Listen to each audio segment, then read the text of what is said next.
All right, good morning, everyone. We'll go ahead and get started with Coach Traylor. Greg? Jeff, how you doing today?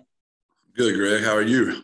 Doing quite well. And I saw over the weekend the video of that final play. I saw you tweeted you might watch this a few times. I was curious, how many times did you end up watching it? And what was it like kind of soaking in the aftermath of this win?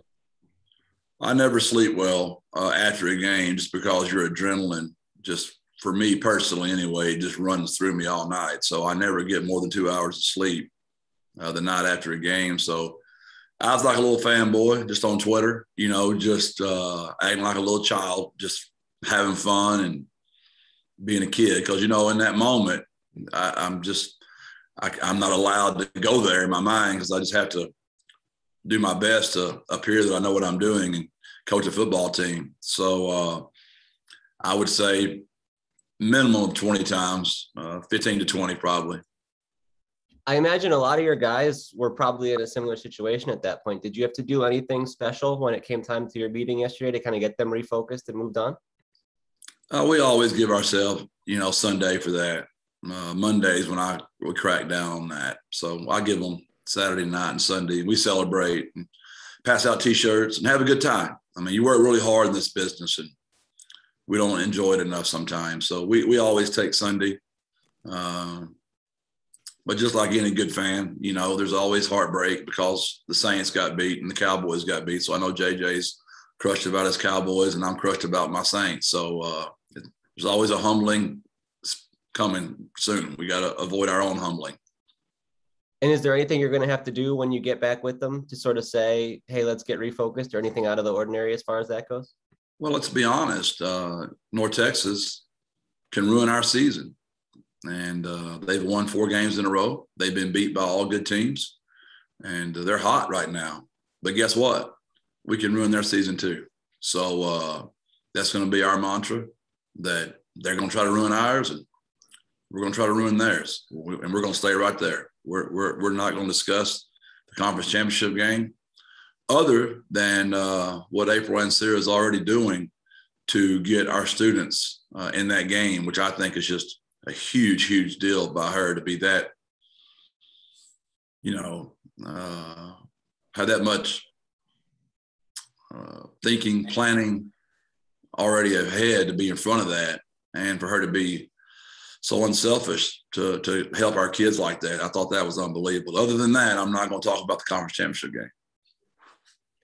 Coach, how has the rivalry with North Texas developed over the years since you've been there? I don't know much about it, honestly. I just know that our kids talk about how they embarrassed them and how bad they beat them. And it's been a sour taste in their mouth. But I don't know much about it. So I got to play them last year once. I have a lot of respect for Coach Luttrell. Obviously, Coach Bennett, when you're a Texas high school football coach, Phil's been so good to us through the years that he's a good friend of mine. And I have a lot of respect for their program. They do it right. They've got great facilities. They've got great money invested in their program. They pay their coaches well. They take care of their kids. They do it right. How important is the series to both programs then? I'm sorry? How important is the series to both programs then, you think? Well, it's important because it's the next game on the schedule. And so that's why it's important to me. Obviously, they're both schools that are recruiting the state of Texas. So that's important as well because we're all recruiting the same kids pretty much. JJ. Jeff, when you look back at the final drive there, just what jumps out at you, those set of plays? Well, I think a play that hasn't been talked about enough, in my opinion, is JT, John Thomas, having the wherewithal to get out of bounds, to stop the clock with 39 seconds left. He breaks that tackle and gets out of bounds, which allows us to go down the sideline to him. Obviously, the throw Frank made to Oscar to get us down the field was an unbelievable throw into 2-deep zone. And our composure, our kids kept. Another play, if you'll go back and watch it, the snap was low. Watch Sincere with his foot. He's about to kick that ball into the end zone. And because he didn't see the ball down there, he realizes the ball's below his foot, and he just lifts his foot up, and it allows Frank to pick it up. And there's just so many little bitty things, if you'll go back and study that drive, that are just phenomenal. And you hear me say it all the time, JJ, a champion has the ability to play one play longer than his opponent. And we literally played one play longer than our opponent. Wanted to ask you about Frank and his bounce back performance. There was never a doubt he was going to come back for a big game this week, wasn't it? Was there? Not with me. There might be some people, but not with me. He's amazing. I've used the analogy 1,000 times. I know I'm a broke record, but he's like a snake, man. You can't kill him. You can run over him with a tire. You can hit him with an axe. You can do whatever you try to do to kill a snake. You can't kill Frank, man. He is a determined, high character, motivated young man that loves his city, loves his teammates, loves his coaches. And I know I talk about it all the time, raised by good people. And in my career, those kind of guys come through for you. Nick? Hey, Coach, first off, congrats to you, your players, and your staff for becoming the West Division champs. My question to you is, how was it, how did you feel when Larry Coker came out in the fourth quarter? What was that feeling like when he came out there? Well, again, when Larry was Texas high school football coach, he was one of our heroes. He was a really good person. And the way he treated our staff, the staff he hired, his staff was such good people. I mean, Kevin Brown recruited my school, which is how I got to know Kevin, which is why I hired him. They're just classy. And he was so kind with his words. And I wanted to go shake his hand and hug him and tell him I appreciated him. He's been great for us. He's done anything we've asked him to do.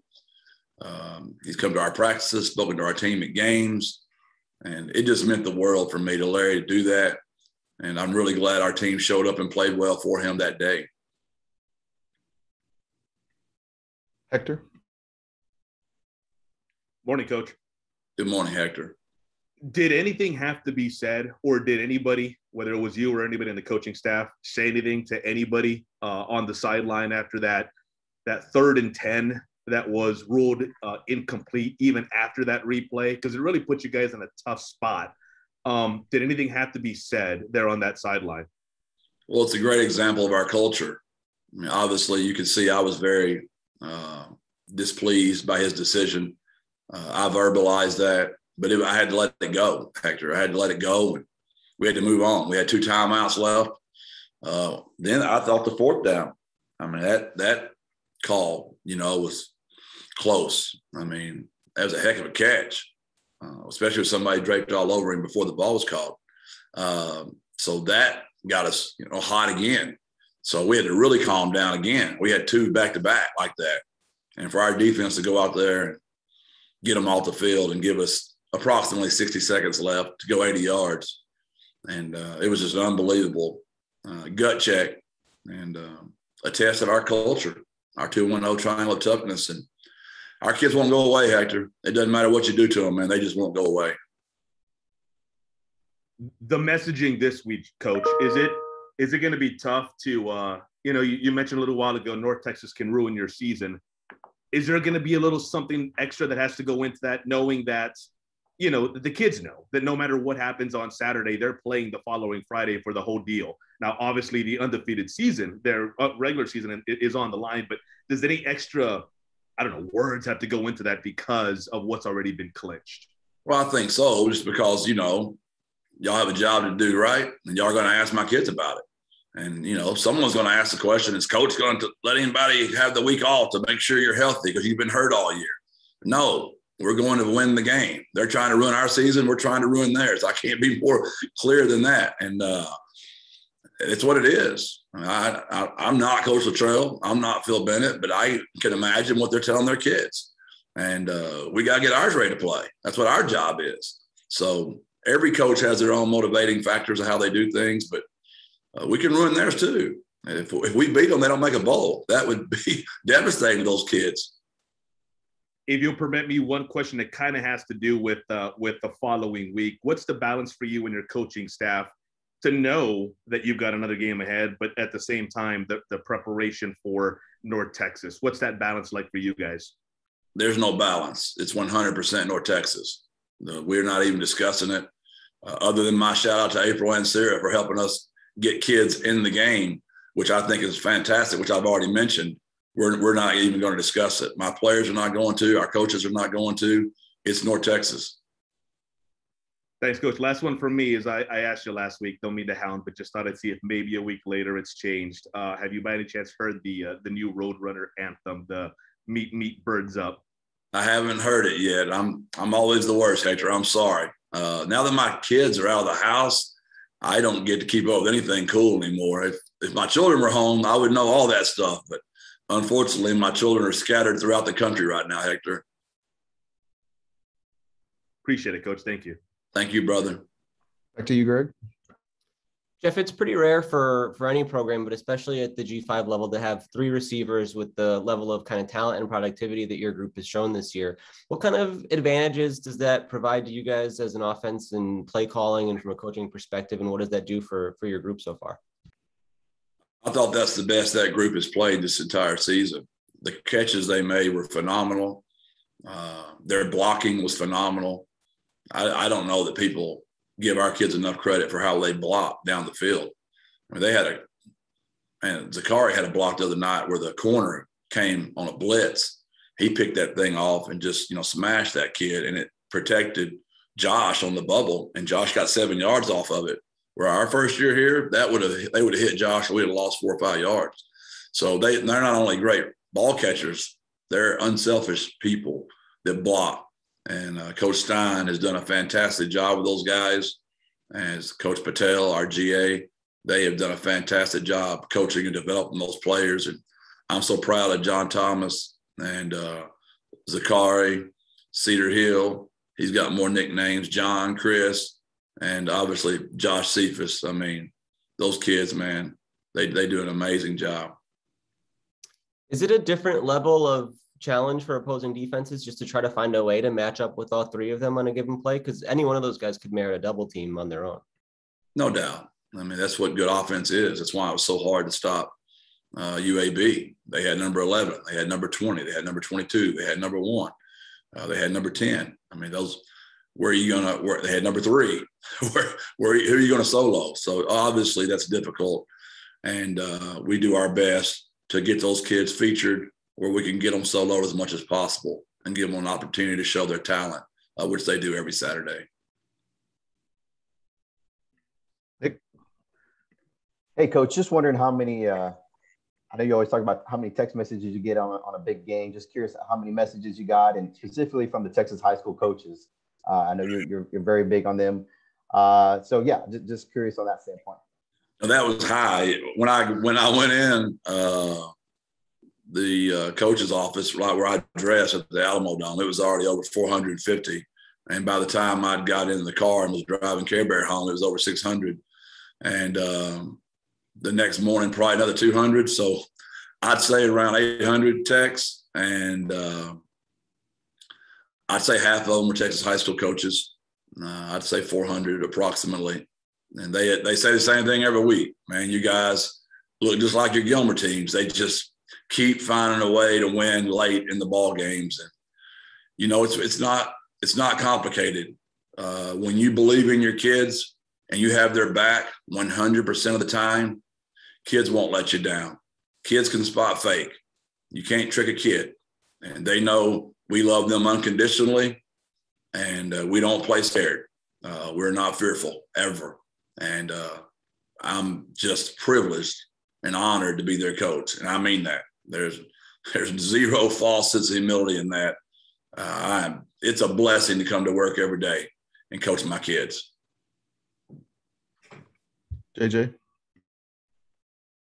Jeff, after the game, they let fans on the field and you kind of got swarmed there a little. What was it like to have that kind of interaction with so many of your supporters? My policeman, Ed, that has to take care of me, he had about 2 or 3 of his buddies with him. They were freaking out, but I'm like, Ed, surely they're going to be nice to me. We're 11-0. And he's like, Coach, we got to get you out of here. And I'm like, man, I'm going to take all this I could.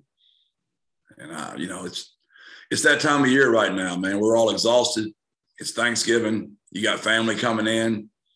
I've been so blessed in my career, JJ, to have so many great teams that these games during Thanksgiving are so important. And the older I get, the more emotional I get, the softer I get. the water coming on me now. It's so cold. I act like such a sissy running off, embarrassing me and my family and the triangle of toughness. But these are special times. And Thanksgiving always reminds me of how to keep things in perspective and appreciate family and friends and football. And we're very blessed. To follow up on that, kind of everywhere you were walking Saturday, I noticed the crowd was, cheering at you, and you made it a point to interact with them. Just what does all this support mean to you? Well, I just want them to know who we are. And, one life touches the life of another life that touches another life. And if we can just be something for one person to help their day be better, to make them smile, which might encourage them to touch one more person and make them smile. The Lord has given me an unbelievable platform, and I want to use it correctly. And I feel a tremendous responsibility to uphold that. And sometimes I don't, JJ. There's time, I'm a human. I make mistakes. But my heart is pure, and my motives are always pure. And I just want people to know how much our team loves them and how we want to be the football team of San Antonio. Jeff, to pivot here a little bit, all season long, you've been don't eat the cheese. You don't want anyone talking about 12-0, but here we are at the end of the regular season. What would it mean to go undefeated in the regular season this year? Well, it's appropriate to talk about it now because it's the next one, right? So, it's just, you don't get to do this very much in college football, high school football, any football. But I'd rather reflect when the season's over. I'm going to try to stay true to my culture pillar and just win the day to day. And hopefully, if Lord's willing, when you ask me that question after the game Saturday, we can answer that thing appropriately, JJ. Greg? Jeff, going back to all those interactions with the fans and the things you did on the field after the game, did you envision that you'd be able to sort of create that connection so quickly when you started here? We've been very intentional with that. You've heard me say over and over again for these first 3 years, I'm not going to say no to anything. And I've tried to uphold that. I'm sure I'm not 100%, but it wasn't for lack of effort. Sometimes schedule conflicts just get stacked on top of each other. You just can't do everything. But we've tried to rearrange schedules and do all we can to let people know. As I've said to y'all before, when you're trying to build a program, it's like launching a rocket. Just getting off the ground is so hard, Greg. But once you get the rocket up and it gets to going, or an airplane, whatever analogy you want to use, a snowflake, creating a snowball, which creates, enough snow that by the end of the mountain down there, you got a real snow happening, whatever that word might be. But envision, your dreams should always be so large, your prayer life has to match it. So when your dreams come true, no human can take credit for it, Greg. Was there a certain point along this last couple of years where you felt like you kind of hit that liftoff, or where the reactions to you started to change? It's been a gradual build every day. We just keep meeting more people. More boosters want to get involved. They're very proactive. I'm very proactive in my messaging that it's going to take all of us. And each of us have a different ability. Each of us can do something different. As simple as like a tweet or retweet a tweet. Some people can give large amounts of money. Some people can just give a little bit of money. Again, I'm bringing up April again, but just her leadership and her movement and getting that thing going for our fan base. Culture pillar violation here, JJ, for the championship game. To have that going already, that's big time. And I know San Antonio, there'll be so many businesses, so many boosters jump on board. I bet we won't have one student paying for a ticket. I bet when it's over with, every one of those people will get to come in here for free. I bet. Hector?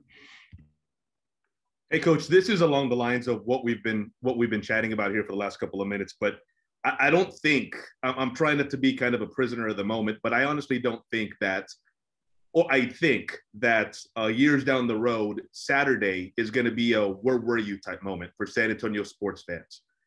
to already have given the city a moment like that, just wondering if that's crossed your mind. And if you don't agree with me, maybe, to at least give the city a moment with a game of that magnitude, the way it ended, and everything that went with it. Well, I give JJ credit for this a lot, but he brings it up a bunch, that we need to enjoy this. This is a special moment in time and in history. So I agree with you, Hector. I bet you Oscar and that catch, that picture is going to be on a lot of walls, hopefully in the race facility pretty quick. So I agree with you 100%. And I know there's about 2,000 selfies of me on the field with those fans. So they'll not only be able to say they were there, they'll have video evidence they were there. Thank you, Coach. JJ? Jeff, I don't know if you could tell with this North Texas matchup, the fan bases between these two schools really don't like each other. Do you consider this one of your rivalry games? I'm learning that as I go. I try not to go there in my own mind. They're all important to me, but I'm not so naive to not realize that when you're playing an in-state school, especially one that's established as they are, I've already mentioned how great their facilities are, what they pay their coaches, how they take care of their student athletes. They do a fantastic job there. And I just know how my own players feel about how they got so embarrassed and beat down there the last time they were there. It's a sour taste in their mouth. And I know our seniors have been bringing that up for the last 2 years. Greg? Jeff, we saw before the game Saturday all the guys who were honored at senior day and some from the group who weren't. Is that any kind of indication of who's going to be coming back next year, or is that a process you guys are still working through? Yeah, it's just something we don't want to talk about right now. And some have already made their decisions public, but I'd rather wait till the season's over.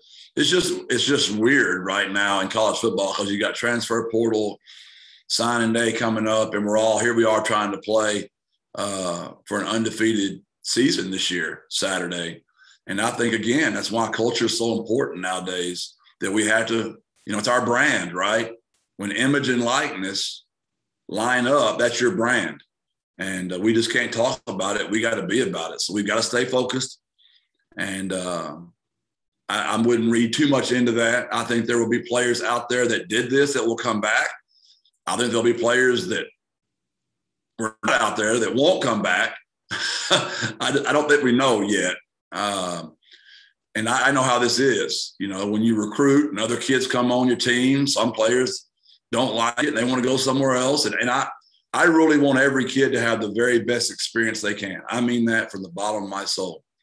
And I will help any of our players that don't want to be here. I will help them because I want them to have a great experience.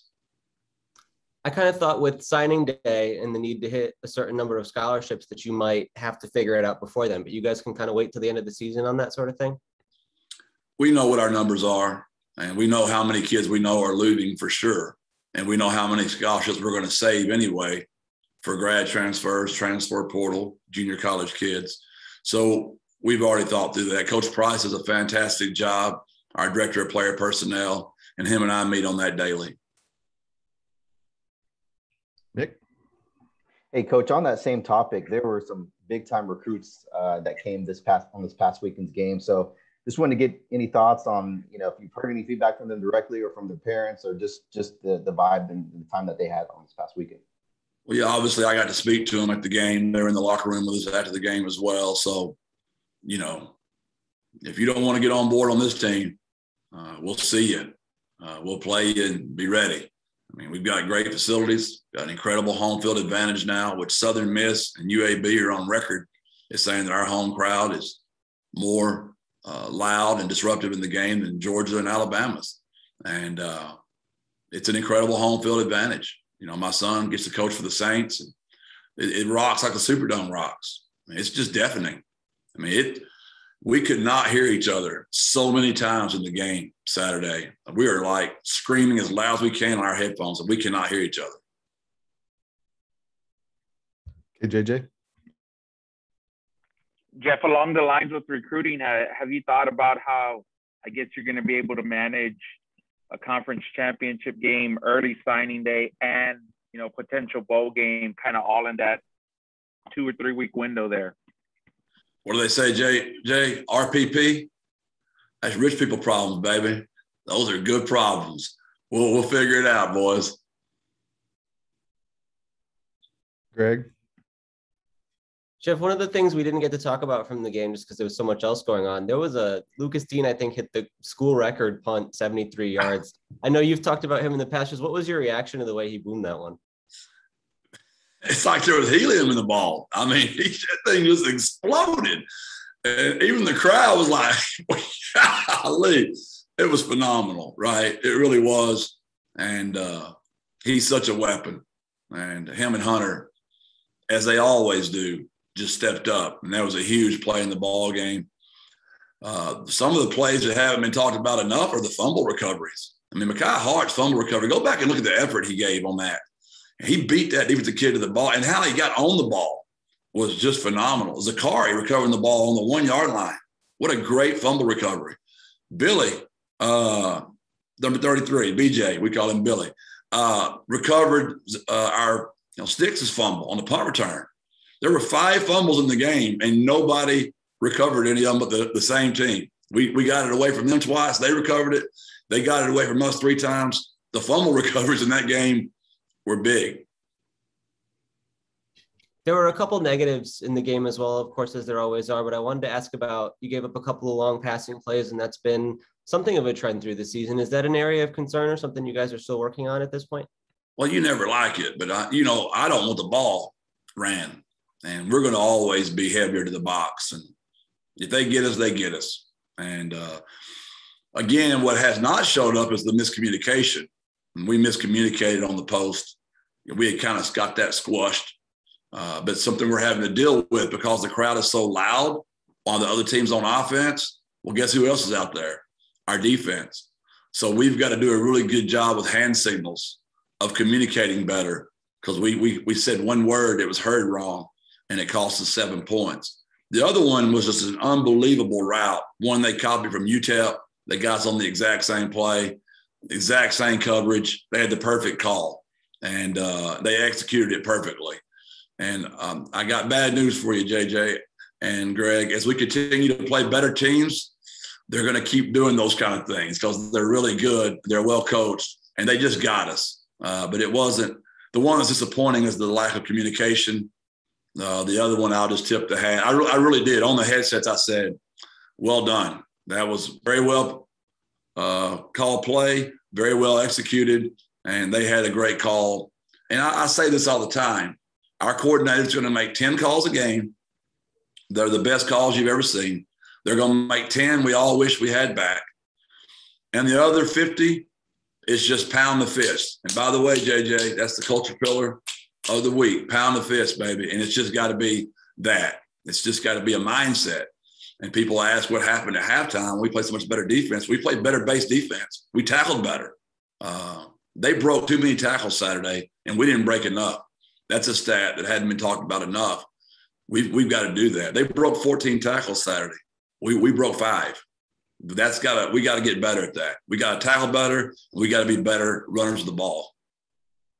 There was another situation that did not really prove to be costly, but could have been, where you guys had 2 number 13s on the punt return and ended up getting them a fresh set of downs. What happened in that scenario, or how do you explain what went on there?